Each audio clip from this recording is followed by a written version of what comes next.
So what is it? The key thing, entering God's rest, because that's what this passage is really all about. What rest is it talking about?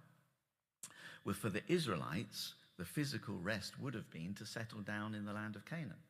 They were wandering in the wilderness year after year. I mean, they hadn't been wandering for a year. By the time they came to the border, they would have gone in a matter of just over a month if they had trusted God.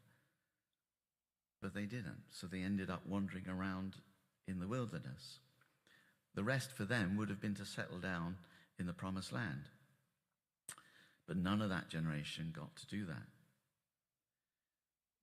Chapter 4, verse 8 points out that that is not the rest that God is talking about. It says, it still remains that some will enter that rest, and those who formerly had the gospel preached to them did not go in because of their disobedience. So that was, again, a physical rest, but it's talking about a spiritual rest. And that's what Psalm 95 is talking about. Psalm 95 is the one quoted when it says, today if you hear his voice, do not harden your hearts as you did in the rebellion during the time of testing in the desert, where your fathers tested and tried me, and for 40 years saw what I did. That is why I was angry with that generation, and I said their hearts are always going astray. They have not known my ways. So I declared on oath in my anger, they shall never enter my rest. But the writer makes it clear that that is not talking about that just that time. In fact, of course, Psalm 95 is written more than 1,400 years later by David. And it says, today, when you hear his voice. Because today is the day of salvation, the Bible says. And that's been going on for thousands of years now, for 2,000 years. And it's a whole period of time when the gospel would be preached. And it says in chapter 4, verse 3, now we who have believed enter that rest, just as God has said. So the rest that he's talking about is for all those who trust in Jesus. It comes when we stop trying to live life our way and keeping God's commands in our own way or trying to do good by our own efforts. But when we trust in Jesus totally to live and work in us, that's when we find rest. Because we stop trying to do it ourselves and we let God do it. And the verse, I've said it more than once from this pulpit about Galatians 2:20. I have been crucified with Christ. Have you? Put to death? I no longer live. Really? I no longer live? Are you still trying to live your own life? But Christ lives in me. What a thought. What a supernatural, amazing thought. I have been crucified with Christ. I no longer live, but Christ lives in me. That is fantastic. Absolutely fantastic. It'll take the rest of our lives to work it out, but that is finding God's rest, because it's no longer I who live. No longer me trying to do it, but giving it all over to him, to let him live in us. And that's what he says here in Hebrews 4 verse 10. Anyone who enters God's rest also rests from their own work. Rest because it's no longer I who live. No longer me trying to do it, but giving it all over to him, to let him live in us.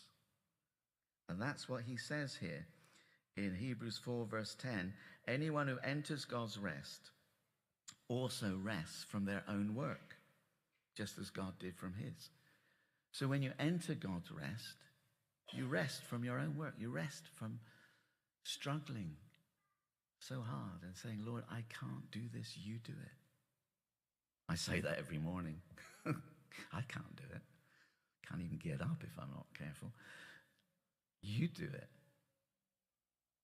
He said it, didn't he?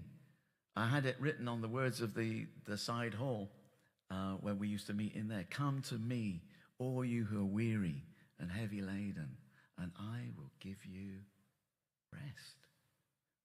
I will give you rest, God's rest. Take my yoke upon you. Learn of me, for I am gentle and humble in heart, and you will find rest for your souls.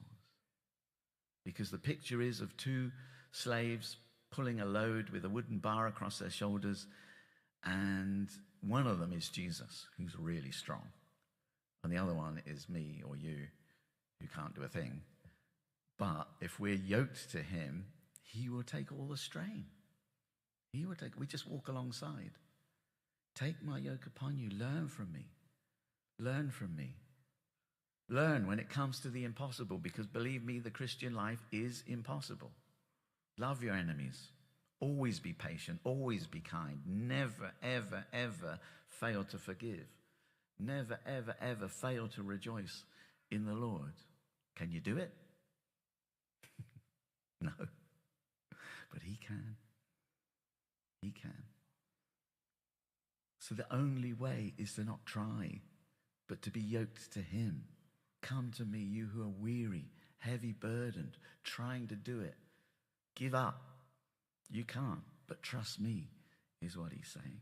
Be yoked to me. For my yoke is easy and my burden is light. I said that to a Jehovah's Witness one day. He said, it certainly isn't easy. I said, well, I think you've got it wrong. Because Jesus says it is. So we need to be yoked to him and find rest for our souls. Think of those disciples in the boat on Lake Galilee in the middle of the night, in the middle of a storm, and Jesus comes walking on the water, and Peter, in a great sort of rush of faith, says, Lord, if that's you, tell me to come and I'll come.